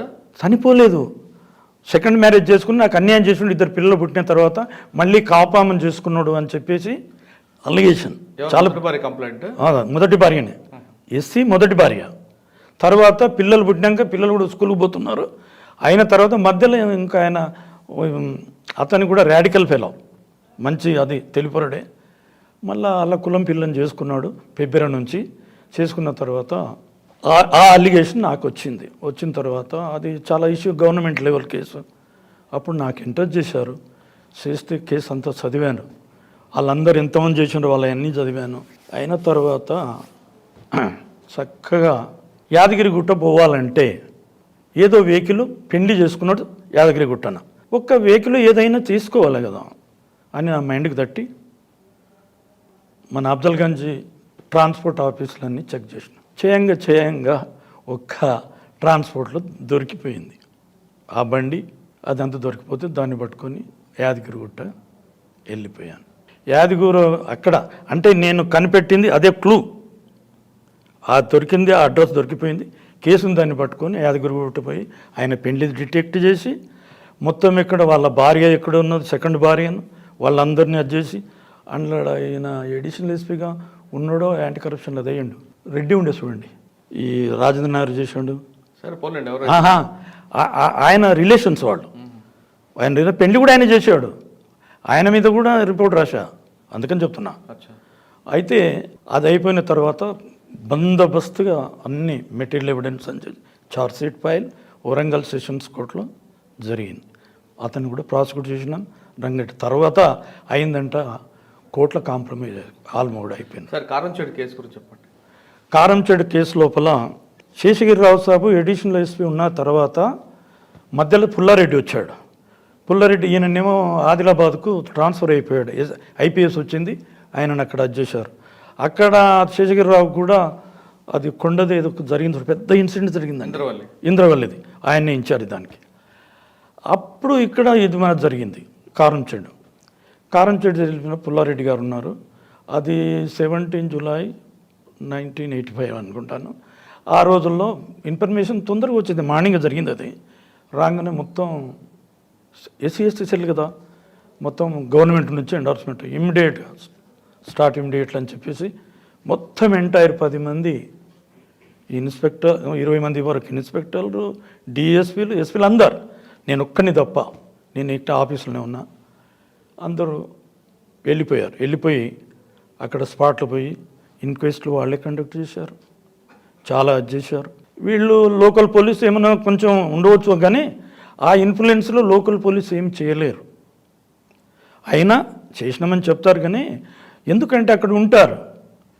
నాకు అనుభవం దాన్ని బట్టి నేను చెప్తున్నాను. అంటే ఆ సబ్జెక్ట్ పక్కన పెడితే మీ సిఐడి వాళ్ళు అక్కడ వెళ్ళారు, ఇంక్వెస్ట్ చేశారు, మీ రోల్? నా రోల్ తర్వాత వస్తుంది చెప్తాను, అది చెప్పుకుంటూ వస్తున్నాను. వాళ్ళు చేశారు. అయిన తర్వాత వాళ్ళు ఒక 30-40 మందిని అరెస్ట్ చేశారు మా వాళ్ళు. చేస్తే వీళ్ళను బాగా కొట్టారు, డిఎస్పీలను కొట్టారు, ఇన్స్పెక్టర్లను అంతా కట్టెలతోని కమ్మ వాళ్ళు చాలా కొట్టారు. వాళ్ళు కొట్టిన తర్వాత 90 డేస్లో ఛార్జ్ షీట్ ఫైల్ కావాలి. నేను ఇక్కడ ఆఫీస్ వర్కులనే ఫైలింగ్ ఆఫ్ ఛార్జ్ షీట్లో నన్ను ఇక్కడనే పెట్టారు, అన్ని ఇన్ఛార్జి చూసుకునేవాడిని. వీళ్ళంతా ఫీల్డ్ వర్క్లో పోయినారు. అయిపోయిన తర్వాత అందులో అసలు అక్యూజ్డ్ అరెస్ట్ కాలేదు. అది నేషనల్ వైడ్ బీపీసీ లండన్లో వచ్చింది. హైదరాబాద్ పోలీస్ అసలు ఆంధ్ర పోలీసు చాలా అసలు అర్జెన్స్ అంటే పట్టించుకుంటలేరు. వీళ్ళంతా అప్పుడు ఏ1 ఎవరు దాంట్లోనా ఏ1 అనేటోడు ఇప్పుడు నాకు జ్ఞాపకం లేదు. ఏ1 చాలామంది ఇప్పుడు నేను పట్టుకున్న వాళ్ళే ఏ1లో అందరూ వస్తారు. అందులో నేను 32 అబ్స్కాండింగ్ వాళ్ళను అరెస్ట్ చేశాను. అయిన తర్వాత పెద్ద ఇష్యూ అయింది, 1 year అయిపోయింది, ఛార్జ్ షీట్ ఫైల్ అయిపోయింది. అబ్స్కాండింగ్ వాళ్ళు భయపడిపోయి వాళ్ళు లండన్, అమెరికా, మద్రాస్, దుబాయ్ అంతా వెళ్ళిపోయారు. అయిపోయిన తర్వాత చాలా శేషగిరిరావు సాబ్ వచ్చేసిండు దీనికి. మళ్ళీ ఈ కేసులనే తెప్పించిన తర్వాత ఈయన చాలా ఈయనను కూడా చంద్రరావు అని డిఎస్పీ ఉండే, ఆయనను ఐఓ ఉండే ఆ మొదటి నుంచి కూడా పుల్లారెడ్డి జమాన్లో కూడా. అయితే పుల్లారెడ్డి రిటైర్డ్ అయిపోయిండు. ఈ పూర్ణచంద్రరావు వీళ్ళంతా ఉన్నారు, పోతున్నారు, అది చేస్తున్నారు, దొరుకుతలేరు sir, absconding address not available అది ఏదని రిపోర్ట్లు ఇస్తూ ఉన్నారు. అది 1 year వరకు వచ్చేసింది. అది చాలా ఇష్యూ అయింది, గవర్నమెంట్కు చాలా ఇంపిడెన్స్గా తయారైపోయిన తర్వాత శేషగిరిరావువే అప్పుడు పొన్నయ్య ఉన్నాడో ఏమిటో ఈయనను కోపడ్డాడు. నువ్వును పెద్దగా నిన్న అక్కడి నుంచి తీసుకొచ్చాను, ఈ పొన్నయ్యకు ఈ శేషగిరిరావు చూసుడు ప్రథమ చూసుడు, నిన్ను అందుకొరకు తీసుకొచ్చాను, నువ్వేం చేస్తున్నావు, వీడికి 6 నెలలు 5 నెలలు అయిపోయింది అట్లా ఇట్లా అంటే ఈయన ఏం చేశాడు, అందరూ వాళ్ళతో మీటింగ్లు పెట్టండి విపరీతంగా తిట్టేవాళ్ళు. ఆ రోజుల్లో మీరు అరెస్ట్ చేస్తలేరు, వాళ్ళ తాను లంచాలు తీసుకుని వదిలిపెట్టినరని డైరెక్ట్గా మాట్లాడుతుండ్రు ఎస్పీలు మీటింగ్లు. అప్పటికి ఐపీఎస్ ఆఫీసర్స్ ఆయన బాగా అది చేసిండు. ఎన్నోసార్లు మీటింగ్లు పెడితే కూడా పట్టుకొస్తాం సార్ అది అంటే ప్రొలాంగ్ చేస్తూ వచ్చారు. చివరకు మొత్తం ఎంటైర్ స్టేట్ సిఐడిని అంతా పిలిచి మీటింగ్ పెట్టారు. పెట్టిన తర్వాత నీవు చేయలేదు, ఎవరు చేస్తలేరు, మరి ఎందుకు ఏం చేద్దామంటారు చెప్పండి అని అడిగాడు అందరినీ. అడిగితే అవైలబుల్ లేదు సార్, మనం ఏం చేస్తాం, మరి గవర్నమెంట్ కదా అన్నాడు ఇదే లాంగ్వేజ్లో. మనం ఏం చేయమంటావు, నన్ను అది చేస్తున్నారు అట్లా ఇట్లని. ఇక నేనే పోతానే, ఈ మీతో అయిపోయింది కదా, నేనే పోయి అరెస్ట్ చేస్తా అన్న తర్వాత నాకు ఒకటి మీకు చెప్పు మర్చిపోయాను సార్. ఆ పని చేస్తుంటే పొన్నయ్య చెక్కింగ్కి వచ్చాడు, నేను హెడ్ కానిస్టేబుల్ క్రైమ్ ఇన్ ఇండియాకి వచ్చినప్పుడు నాకు ప్రమోషన్లో రానికి వస్తే ఈయన ఏమన్నాడంటే ఈ కుర్రోడు ఎవరు అట్లని ఆయన నన్ను అడిగాడు. అంటే కొంచెం బ్రైట్గా ఉండేవాడిని అంతమందిలో, టీక్ టాక్లో కూడా సోకులు ఉంటే ఈ కుర్రోడు ఎవరు అని అడిగితే is a city bird, not more than SPs and DSPs SPs in the investigation అని ఆయనతో చెప్పాడు. అమ్మ శేషగిరిరావే వీనికి ఇంత కాన్ఫిడెన్స్ చెప్తున్నాడని ఇమ్మీడియట్గా టెలిఫోన్ మెసేజ్ వచ్చేసింది నాకు. ఎడ్యుకేషనల్ సర్టిఫికేట్ తీసుకురండి, వాడు ఏం చదివిండో అట్లా ఇట్లా అని తెచ్చేసింది. అప్పటికి నేను BA పాస్ ఉన్నాను. అయితే నాకు ఇమీడియట్గా ప్రమోషన్ అక్కడి నుంచి వచ్చింది, చేసి పున్నయ్య ఇచ్చాడు. అయిన తర్వాత ఈయన ఈ కేసు లోపల నిలబెట్టిన తర్వాత నేనే పోతాను ఇన్వెస్టిగేషన్కి అట్లా ఇట్లా అని ఇక బాగా తిట్టిండు ఆయన. అందరిని తిట్టినాక మిస్టర్ రాములు గెటప్ అన్నాను. అరే ఆఫ్టర్ నేను అప్పుడు సబ్ ఇన్స్పెక్టర్ని, ఏదంతా మేజర్ గెటప్ అనే వరకు దమ్ము వచ్చేసింది, నాకు దమ్ము వచ్చేసింది, వణుకుడు స్టార్ట్ అయిపోయింది. గెటప్ అన్నాడు, ఏమీ నువ్వు కూడా గాజులు పెట్టుకున్నావా అన్నాడు. సార్ నాతోని ఇన్వెస్టిగేషన్కి పోదాం మనం ఇద్దరమే. ఓకే సార్ అన్న తర్వాత నీకు ఎవరెవరు కావాలి, ఈ ఎస్పీల్లో, డిఎస్పీల్లో, ఇన్స్పెక్టర్లో, ఎస్ఐల్లో నీకు ఎంతమంది కావాలి? ఆయన అన్నాడు మళ్ళీ నన్ను ఉల్టా, నీకెంతమంది కావాలి? సార్ అంత పెద్ద కేసు చెప్తున్నా కదా, నాకుంది విశ్వాసం, నువ్వు డిటెక్ట్ చేస్తావు, నాకు తెలుసాయా అంటే నేను ఇన్వెస్టిగేషన్ నేర్చుకున్నది ఆయన చైతన్యం. అయితే నాకు గుణం తెలుసు బాగా చిన్నప్పటి నుంచి. అయినాక అప్పుడు చాలా ప్రేమ చేసేవాడు, నువ్వు చేస్తావులే అది ఇదని చెప్పి, నీకు ఎంతమంది కావాలి స్టాఫ్ తీసుకో. అందులో చేసిన వాళ్ళు ఒక హెడ్ కానిస్టేబుల్ ఉన్నాడు, ఒక ఇన్స్పెక్టర్ ఉన్నాడు. అంటే వాళ్ళ టీం తీసుకుని వెళ్ళారా? లేదు చెప్తున్నా, ఆ టీంలో ఎస్పీలతో చేసిన మొదటి నుంచి ఉన్న వాళ్ళు. ఓకే, వాళ్ళని కూడా మీరు పికప్ చేసుకున్నారు. మనం చేసుకోకపోతే నాకు అక్కడ తెలియదు కదా సార్. వాళ్ళని తీసుకుని కారణం చెడు వెళ్ళారు. నేను చెప్ప వినండి. తీసుకున్న తర్వాత ఒక వెహికల్ ఇచ్చారు మాకు, ఒక 10,000 రూపాయలు ఎస్ఆర్ అమౌంట్ అంటారు. బిస్తాలు కట్టుకొని ఏమి వార్నింగ్ ఇచ్చాడంటే, Kashinath inspector, Suryanarayana head constable, 2 constable, అంతే, డ్రైవర్. వెళ్ళాం సార్, మధ్యాహ్నం ఇక్కడ నుంచి స్టార్ట్ అయ్యి వెళ్ళిపోయాం. అరెస్ట్ అయిన దగ్గర మిస్టర్ రాములు నీ ముఖం నేను చూడను అన్నాడు. పంపించుకు సెండప్ చేసుకుంటాం. అయితే చక్కగా పోయినాము. పోయిన తర్వాత కారంచేడు రాత్రి చీరాల గెస్ట్ హౌస్కు చేరుకున్నాం. చేరుకుంటే చూడండి, మీరు ఏమన్నా చేయండి, మీకు అంతా తెలుసు. ఇప్పుడు కనీసం మనం ముక్కన్నన్నా అరెస్ట్ చేస్తే మనకు ముఖం ఉంటుంది. ఏదన్నా చేయండి అని చెప్పి, మీకు ఏం కావాలి ఇన్ఫర్మేషన్స్ మీరు లాగాలి, మీకు కావాలంటే వాళ్ళకు తాగాలంటే ఏదైనా ఎంత డబ్బైనా నేను ఇస్తాను, కానీ కేసు డిటెక్ట్ కావాలి, మనం అరెస్ట్ చేయాలి, లేకపోతే వాల్యూ ఉండదు అని చెప్పేసి మీకు రివార్డులు ఇప్పిస్తాను, అది ఇప్పిస్తానని చెప్పేసి ఈ 2 కానిస్టేబుల్ సూర్యనారాయణ అంటాడు, చాలా చాకచక్యమైన హెడ్ కానిస్టేబుల్, బాగా తాగి పోగి అందరితో దాక్కొని 11 గంటలకు వచ్చి, సార్ అమెరికాకి వెళ్ళి ఇప్పుడే దిగిండు. అతని పేరు, అక్యూజన్ పేరు అమెరికా బాబు. అతని 4 గంటలకు కెనాల్ ఉంటుంది, మద్రాస్ కెనాల్, ఆ కెనాల్కు స్నానానికి వెళ్తాడంట. ఆంజనేయ భక్తుడు ఆయన. మరి మనం ఇప్పుడు నైట్లో పడాలి సార్ అన్న. మరి వేషాలు వేసుకోవాలి కదా, ఇప్పుడు కారంచేడు మనుషులు లేక కావాలి, ముందలే తన్నిండ్రు బాగా సిఐడిలో. ఇప్పుడు ఇక లుంగి కట్టుకోవాలా, సెట్ వేసుకున్నాలి, టవల్ నెత్తి చుట్టుకున్నాలి. నా దగ్గరనేమో రివల్వర్ ఉంటుంది, వాళ్ళ దగ్గర అంతా లాఠీలు అవన్నీ ఉంటాయి. చాలా పోయి కారంచేడుకు పోతుంది. పోయిన తర్వాత ఆయన 4 గంటలకు పోతున్నప్పుడు అతను చెంబు పట్టుకొని ఇట్లా బయటకు వస్తున్నాడు. అక్కడ నిలబడ్డాం, ఇక్కడ ఇనుప గేటు. నేను ఇతన్ని చెప్పిండు కదా హెడ్ కానిస్టేబుల్, హలో అమెరికా బాబు అవర్ వ్యూ అని ఇట్లా గేట్ తీస్తున్నాడు. భుజం మీద చేసా అని చెప్పేసి కింద పడిపోయాడు. ఒక్కడే కొడుకు. అక్కడ నాకు టైటిల్ ఏమి ఇచ్చారు, ఎస్ఐకి పవర్స్ లేవు కదా, స్పెషల్ ఆఫీసర్ అని నాకు టైటిల్ ఇచ్చారు. ఎవరు చెప్పినా స్పెషల్ ఆఫీసర్ అని చెప్పాలి. వేరే వాళ్ళకి ఏంటి, ఈయన ఐజో డిఐజో ఎవరికి తెలియకూడదు. మా వాళ్ళు కూడా అట్లనే ఎవరైనా అడిగితే ఆయన డీజీ క్యాడర్ అట్లా ఇట్లా అని చెప్పి అది అయిపోయింది. జీప్లో వేసుకున్నాం. తల్లిదండ్రులు వచ్చి కాళ్ళ మీద పడ్డారు, చాలా కష్టపడ్డారు. ఇది అది చేయకుండా ఆయన మేము మా కొడుకు లేనేలేడు ఇందులో అట్లా ఇట్లా అని చెప్పిన. ఇక తల్లిదండ్రి కదా, చీరాల గెస్ట్ హౌస్ తీసుకుపోయినాం. అయిపోయాయి. వసంత నాగేశ్వరరావు ఫోన్, చెంచు రామయ్య ఫోన్లు. ఇక ఫోన్ల మీద నాకు ఫోన్లు చేస్తూ ఉన్నారు. నంబర్లు ఎవరు వీళ్ళు ఇస్తారు కదా, ఈ సాయిబాబా వీళ్ళంతా అప్పుడు ఏదో అక్కడ కొత్తగా ఏదో ఉన్నాడు. ఇంకా బెనర్జీ అని సిఐ చీరాల్లో ఉండేవాడు. అయితే మేము చీరాలనే ఉంటుంటే వాళ్ళ దగ్గర కూడా నేను వెళ్ళేవాడిని కాదు. వాళ్ళ అసిస్టెన్సే నాకు అక్కర్లేదు, ఇప్పటికి తీసుకోలేదు, నా లైఫ్లో తీసుకోలేదు ఎప్పుడు. అయితే ఆయన వచ్చేస్తే ఫోన్లో మాట్లాడి వసంత నాగేశ్వర, ఏమయ్యా అది మాతోని ఈయన ఫోన్ చేసి, ఎవడరా నువ్వు? సార్ నేను ఇట్లా so and so special officer. Special officer ఏదైతేందిరా వాడిని వదిలిపెట్టి ఇమీడియట్గా. సార్ అది కుదరదు sir, arrested, non bailable warrant ఉంది. వారెంట్ ఉన్న తర్వాత నేను వదిలే సమస్య లేదు.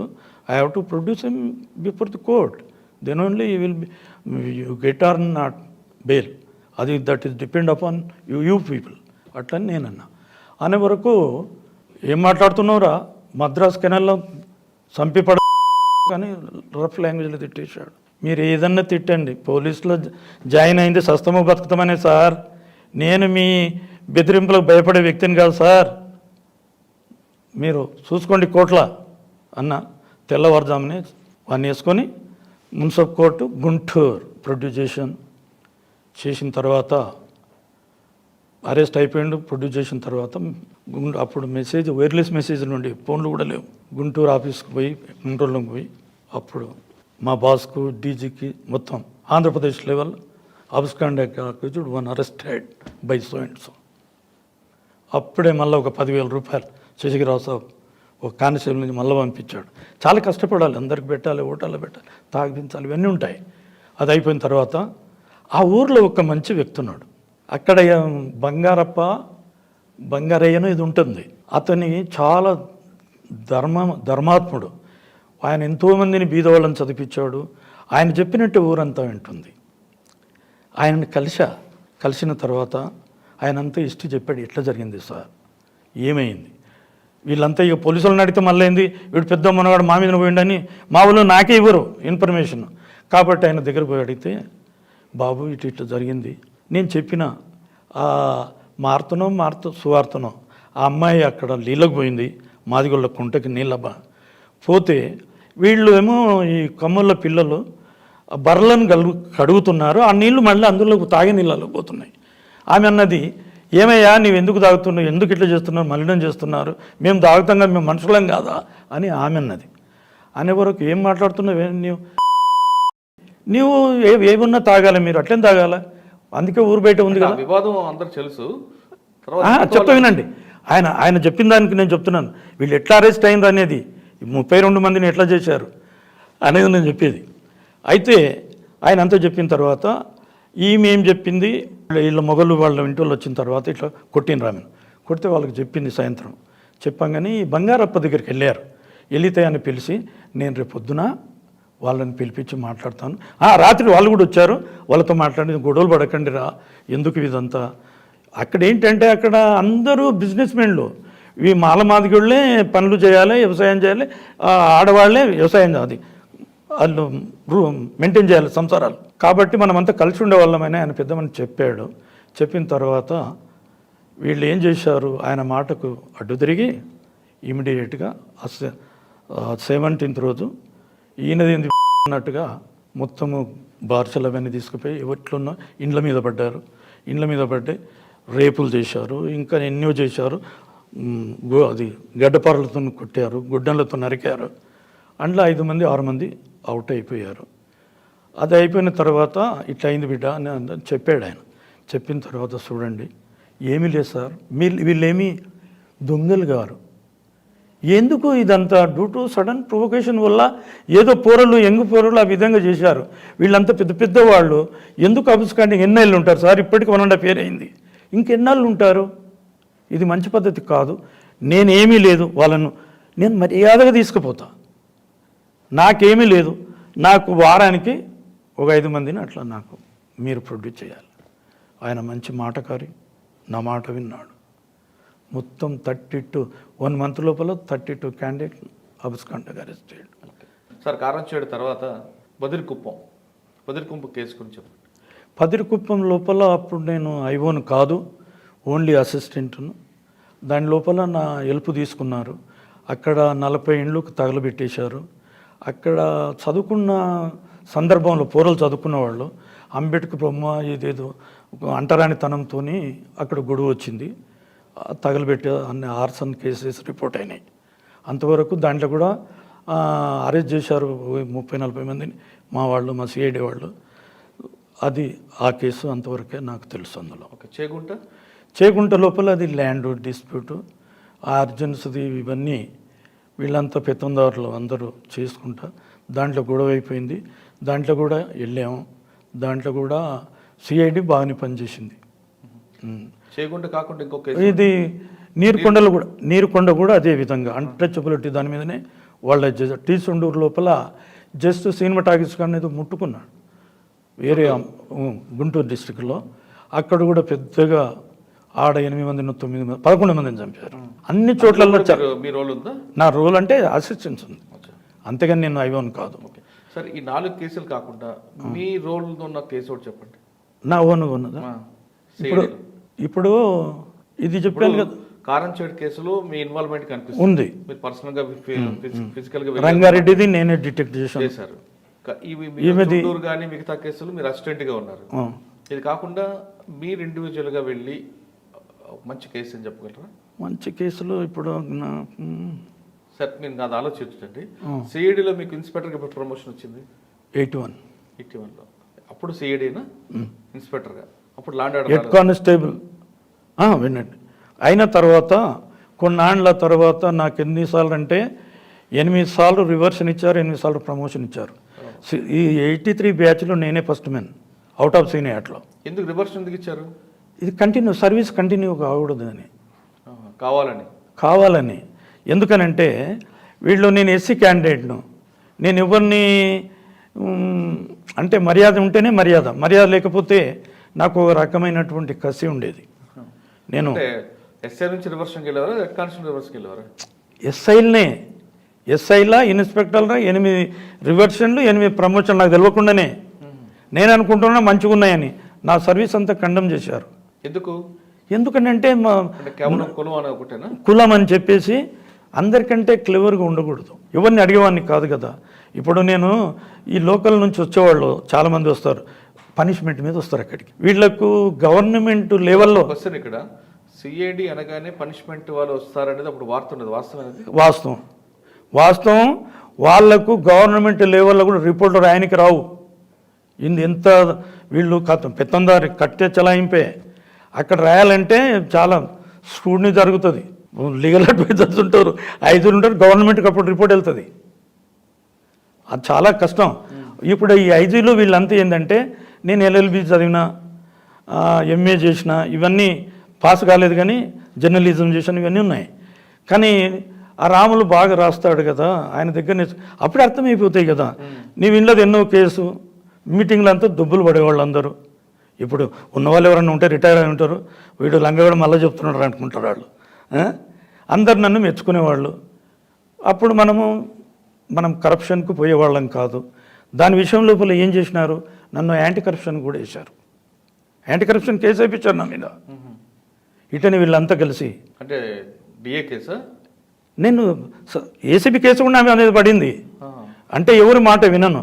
ఎందుకనంటే ఒక కేసు ఇప్పుడు వచ్చింది మైండ్.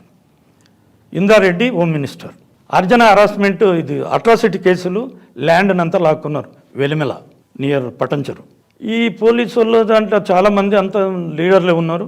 అది టీడీపీ గవర్నమెంటు. ఈ ఇన్సిడెంట్లన్నీ టీడీపీ గవర్నమెంట్లో జరిగినాయండి.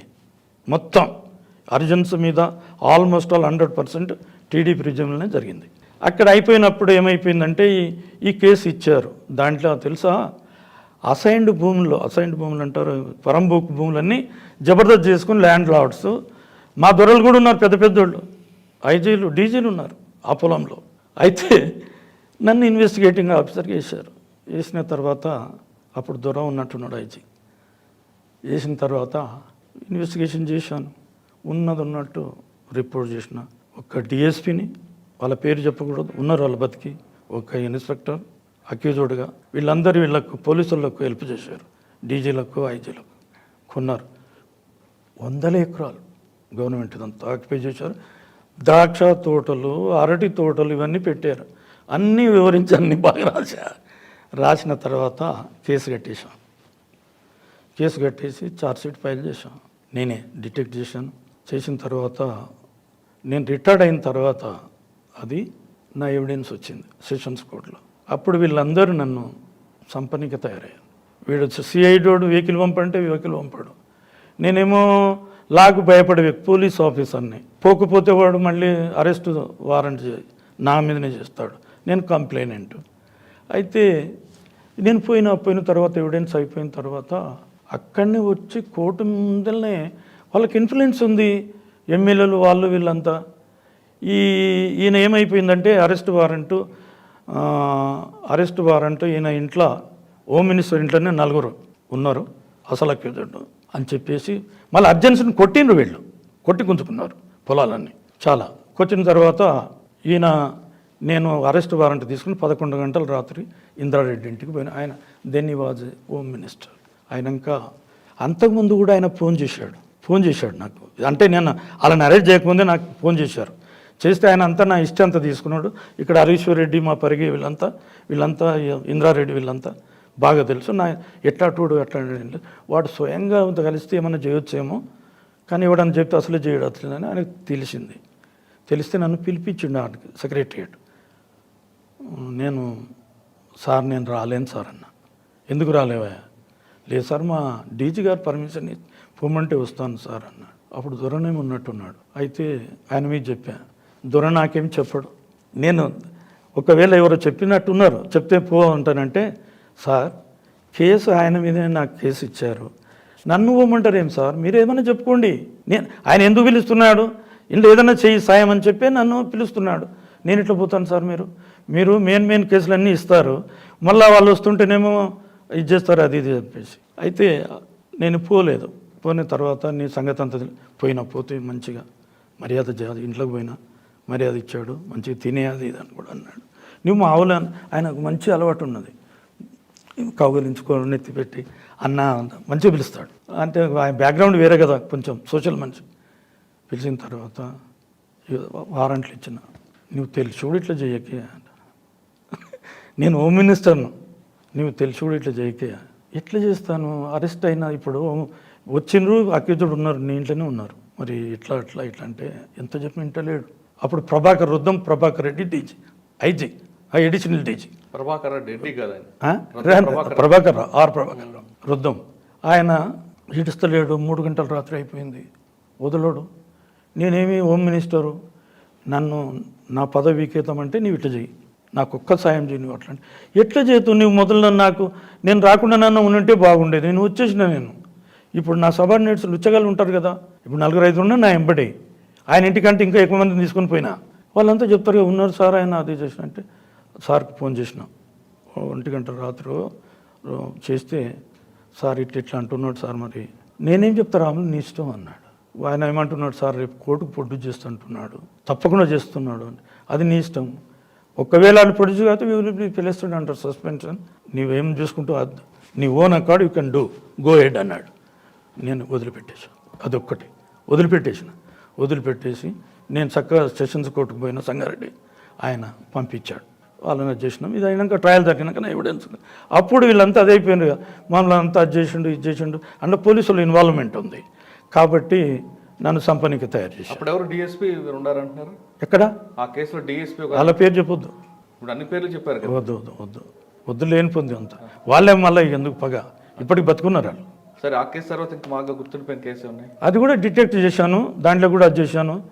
ఇంకా అంటే సిఐడిలో ఎప్పుడు మీరు రిటైర్ అయ్యారు? సిఐడి నుంచి కాలేదు, నేను మళ్ళీ లోకల్ పోలీస్ పోయినా కదా. ఎక్కడ? మన చిక్కడపల్లి నుంచి, ట్రాఫిక్ నుంచి. చిక్కడపల్లి ట్రాఫిక్ నుంచి రిటైర్డ్ అయినా. చిక్కడపల్లి ట్రాఫిక్ డిఎస్పీగా, ఎడిషనల్ అది సిఐగా అయినా. అచ్చా, డిఎస్పీ రివర్షన్ వచ్చారా? రివర్షన్ ఇచ్చా, అన్ని రివర్షన్లే. నాది డిఎస్పీ 202 ప్లేస్మెంట్, అక్కడ నుంచి ఇచ్చారు. అయితే నేను యాక్చువల్గా చెప్పాలంటే నాకు అన్నీ అడ్డం పెట్టేశారు. ఏసీబీ కేసు, దాంట్లో కూడా ఏసీబీ కేసు ఇంపార్టెంట్.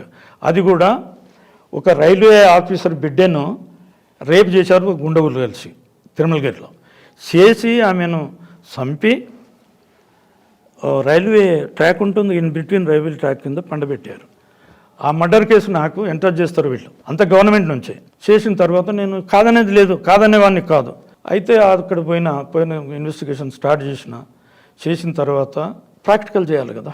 ఆ రైల్వే వాళ్ళను, రైల్వే నిలయం పోయి ఒక రిక్విజేషన్ ఇచ్చి, నేను ఒక ట్రయల్ చేయాలా, మీరు గూడ్స్ బండి అయినా ఏదైనా ఆ మనిషి మీదకి వెళ్ళి పోవాలి. ఆ మనిషి ఎవరు కాదు, నేనే పండుకున్నా ఆ ట్రాక్ మీద, గూడ్స్ బండి వెళ్ళిపోతుంది, పోయింది ఆమెకి వెళ్ళి, ఏమీ తలగదు. అది ట్రాక్ కింద రైలు కింద పడి చచ్చిపోయింది అనేటటువంటి దాని మీద దాన్ని కేసు కట్టారు.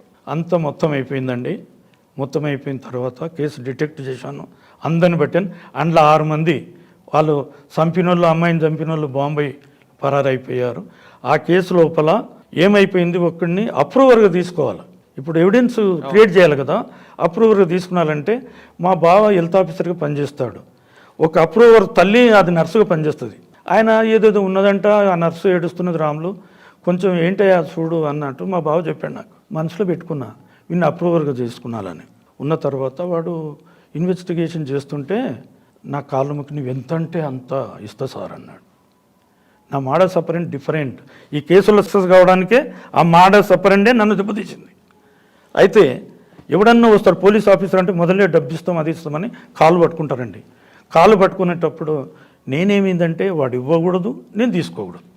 చూడరా నాకు సార్ వినండి, నేను 1 లక్ష కంటే ఎక్కువ లక్షలైతేనే నేను తీసుకుంటా, సాయం చేస్తాను, నీవు ఉన్నది ఉన్నట్టు చెప్పు అని చెప్పేసి ఈ మాట సపరండి అంతో అనేవారికి అన్ని కేసులు అనేవాడిని, నా కాలు మొక్కిన అందరిని అనేవాడిని. అయితే వాడు ఏం చేసిండు, ఒకసారి చెప్పండి, అదేమో ఆయన అప్రూవ్గా తీసుకున్నారు.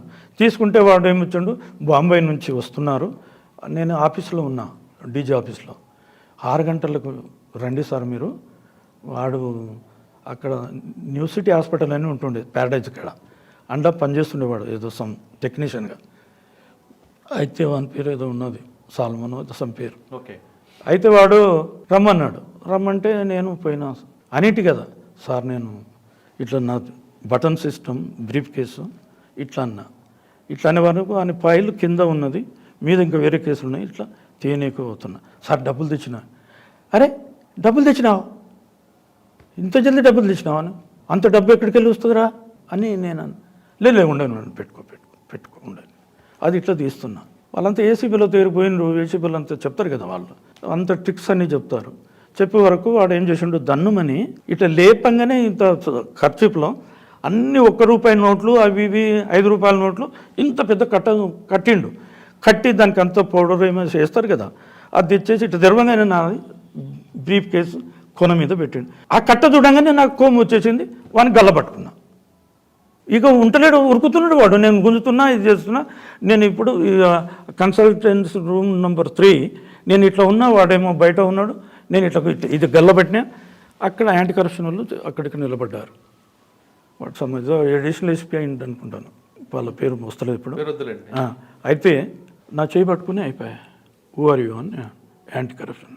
నేను కూడా కుప్పగూలిపోయినా చచ్చిపోయేటట్టు అయిపోయింది. ఇప్పుడు నాకు తెలియదు, నేను కరప్షన్లో ఉన్న వ్యక్తిని కాదు, అందరిని తిట్టేవాడిని. నేనే కరప్షన్ కింద అయిపోయినా, చేసిండ్రా నన్ను ఈ ముండా కొడుకు, మా బావది ఎఫెక్ట్ అయిపోయారా నాకు అని అనుకొని కింద పడిపోయినా. 1 గంట వరకు నేను స్ప్రో రాలేదట, ఇంజక్షన్లు ముందు వేసారు. ఏసీబీలో అప్పటికైనా న్యాయం చేసిండ్రు. నాకేమీ పాజిటివ్ ఏమీ వెళ్ళలేదు, ముట్టలేదు. వాడిని పట్టుకున్నది వాళ్ళు కూడా చూసుకున్నట్టున్నారు. అంత అయిపోయిన తర్వాత అరెస్ట్ అన్నారు. అప్పుడు అరెస్ట్ అంటేనంటే తీసుకుపోయారు, అంటే మన ఓన్ బెయిల్ మీదనే వదిలిపెడతారు. ఎప్పుడో మా ఇల్లు పనులు అంతా ఎప్పుడో చేసుకున్నారంటే వాళ్ళు, మనకు తెలియదు. ఉన్న తర్వాత పేపర్లు గిట్ట ఇస్తే నేను ఐ విల్ కమిట్ సూసైడ్ అని అప్పుడు ప్రసాదరావు డీజీ ఉన్నాడు యాంటీ కరప్షన్, ఆయనకు చెప్పేశాను, సార్ ఇది చాలా అన్యాయం, ఒక్కవేళ నేను తప్పు చేసిన నన్ను పిలిచి అడగాల, నాకు ఎప్పుడు జరగలేదు కదా, నన్ను అడగాల. నేను ఒకవేళ నేను నా మాట సపరేండి, ఇది సేమ్, ఇప్పుడు కూడా చెప్తున్నా, ఎవడు ఇవ్వకూడదని చెప్పేసి నేను ఉన్నావు. దీన్ని పట్టుకొని నా వీక్నెస్ని పట్టుకొని ఈ విధంగా జరిగింది సార్, అట్లా ఇట్లా. నేను ఆయన కాళ్ళు కూడా మొక్కిన, నన్ను పేపర్కి ఇవ్వకండి అంటే పేపర్కి ఇవ్వలేదు, ఇంట్లో వదిలిపెట్టాను. సార్ మా వాళ్ళంతా, మా అమ్మ ఒక్కటే కొడుకును, మా అమ్మ చచ్చిపోతుంది ఇట్లా చేసిండని. నిజాయితీ గలటువంటి మా తల్లి, బీదైనా ఆమె ఇట్లాంటి పని ఆమె నచ్చదు, దేవునికి మొక్కుతుంది ఆమె ఎల్లకాలం. మీరు ఇంటికి కూడా పోయి మీరంతా ప్రాపర్టీస్ గురించి చూసా, నీ ఇంట్లో ఏమున్నది అన్నీ చూసినాంలే అన్నాడు. ఆయన అన్నాడు. ఉన్న తర్వాత ఇక అట్లనే నేను I was placed under suspension. అయిపోయిన తర్వాత కేసు అయిపోయిన తర్వాత అప్పుడు ఎవ్వరు ఇవ్వలేదు. మా డిపార్ట్మెంట్ వాళ్ళు కూడా సాయం చేసి నా పేరు ఏదో మార్చి రామ్లు అనేది పెట్టిండ్రు, కానీ అసెంబ్లీ క్వశ్చన్ రైజ్ అయింది. ఫస్ట్ గెస్టెడ్ ఆఫీసర్ సిఐడి నుంచి అరెస్ట్ అయినని నేనే, ఇది ఆ కేసులో కూడా. అప్పుడు ఆ కేసు కూడా అక్సెప్ట్ చేశారు, అంత రెడీ. నేను ఆ కేసు నేను సస్పెండ్ కాకపోతే ఆ కేసు డిటెక్ట్ అవుతుంది. ఎంతమంది అందులో పోతుండ్రు, ఇంతవరకు డిటెక్ట్ కాలే ఆ కేసు. సార్ అంటే మీరు డిపార్ట్మెంట్లో కానిస్టేబుల్కి వచ్చి డిఎస్పీగా వెళ్ళి మళ్ళీ రివర్స్ సిఏగా రిటైర్ అయిపోయారు. మళ్ళీ ఇది రెట్రాస్పెక్టివ్ 2000 ఇచ్చారు కదా, సిఏగా రిటైర్ అయ్యారు. ఫైనల్ క్వశ్చన్ అడుగుతున్నా మీకు, డిపార్ట్మెంట్లోకి ఇప్పుడు రావాలనుకున్న వాళ్ళకి మీరు చూసిన కష్టాలు, నష్టాలు, లాభాలు అన్నీ ఉన్నాయి, పరువు, ప్రతిష్ట, మీ కుటుంబం కానీ, లేదా మీకు ఒక గుర్తింపు ఇచ్చిన డిపార్ట్మెంట్లోకి రమ్మంటారా? వస్తే ఏ విధంగా సర్వీస్ చేయాలి? అబ్బా రావాలి sir. Police department is the pound stone of the reality. అర్థమైందా? నీతి గల్లవాళ్ళు, నిజాయితీ గల్లవాళ్ళు ఉండాలి. ఒక్కడన్నా ఇప్పుడు నేను 100 కేసులు నేను చేయలేదు. క్యాస్ట్ వెరిఫికేషన్స్లో డాక్టర్లను ఎంతోమందిని లోపల చేశాను, ఇంజనీర్లను చేశాను. ఇంకో కేసు నోటబుల్ కేసు, సబ్ ఇన్స్పెక్టర్ని అరెస్ట్ చేశాను, ఎస్ఐని. సార్ ఇది చెప్పండి, తర్వాత మనం పార్ట్ 2 అంటాం. ఇప్పుడు ఫైనల్గా వచ్చిన వాళ్ళు ఏ విధంగా ఉండాలి? మంచి చెప్తున్నా కదా సార్, మంచి నిజాయితీతో ఉండాలా. వాళ్ళకు పోలీస్ డిపార్ట్మెంట్లో ఉంటారు, పోలీసు వాళ్ళు మంచి వాళ్ళే బ్రతకనికి. ఇక్కడ చూడండి ఒకటి చెప్తాను, కానిస్టేబుల్ నుండి హెడ్ కానిస్టేబుల్ హోంగార్డ్ నుంచి ఉండేవాళ్ళంతా వీకర్ సెక్షన్స్, ఎస్సీ ఎస్టీ బీసీలు తప్ప ఎవరు ఉండరు. From the level of the sub inspector upper hand అది హై కాస్ట్ పీపుల్ ఉంటారు. వాళ్ళకు పెద్దంత సిస్టమే ఉంటుంది, అంత ఫ్యూడల్ యాక్టివ్ ఇచ్చేసి ఉంటుంది. ఒక సబ్ ఇన్స్పెక్టర్ ఉన్నాడంటే మీరు ఇంతకుముందు అన్నారు ఆరితారే, వాడేంటారు వాడు ఈ విధంగా మాట్లాడతారు. ఇప్పుడు పోలీస్ స్టేషన్ పోవాలంటే ఫ్రెండ్లీ పోలీసింగ్ అని అంటారు, ఉండాలి కదా. ఇప్పుడు పోలీస్ అంటే 5 అక్షరాలు 6 అక్షరాలు ఉన్నాయి పోలీసులో, వాటిని ఎవరైనా అమలు చేస్తారా? చేయరు. మీరు ఫర్ ఎగ్జాంపుల్ మీరు ఇన్వెస్టిగేషన్, మీది కూడా ఇన్వెస్టిగేషన్ డిపార్ట్మెంట్, క్రైమే చేస్తారు మీరు వెళ్ళి పోయి ఇది ఏమైంది అని ఒక పోలీసుని మీరు అడగండి, పోయా నీకెందుకు, ఆ యాటిట్యూడ్ ఉండకూడదు. ఈ has to give answer properly to the person. అది గొప్పతనం కదా సార్. ఇవ్వరు పోలీసు వాళ్లకు. నేను చెప్తున్న lack of knowledge, lack of psychology, they are maintaining cruelty towards the weaker sections అంతే. చాలా మట్టుకు నిజాయితీ ఉన్నవాళ్ళు కొంతమంది ఉన్నారు చాలా. ఇప్పుడు మోహంతి ఉన్నాడు, వీళ్ళంతా పవర్ఫుల్. ఆయననే నా రిటైర్మెంట్ నాకు చాలా ఫోటోలు ఉన్నాయి చూడండి, ఏకే ఖాన్, వీళ్ళంతా. ప్రజలకు సేవ చేయాలంటే పోలీస్ డిపార్ట్మెంట్ రండి అంటున్నారు రాములు గారు. ఇందులోకి వచ్చిన తర్వాత అక్కడక్కడ కొంతమంది చెడు వ్యక్తులు ఎదురైనా నీతికి నిజాయితీకి నిలువుటద్దులా ఉంటుంది పోలీస్ డిపార్ట్మెంట్. కాబట్టి ఖచ్చితంగా నీతిగా నిజాయితీగా ప్యాషన్గా పనిచేసిన వాళ్ళు డిపార్ట్మెంట్ రండి అంటూ రాములు గారు చెప్తున్నారు. ఇది ఈ వారం రాములు గారితో ఎక్సలెంట్ ఇంటర్వ్యూ. వచ్చే వారం మరొక మళ్ళీ కలుద్దాం. అంతవరకు నమస్కారం. నమస్తే.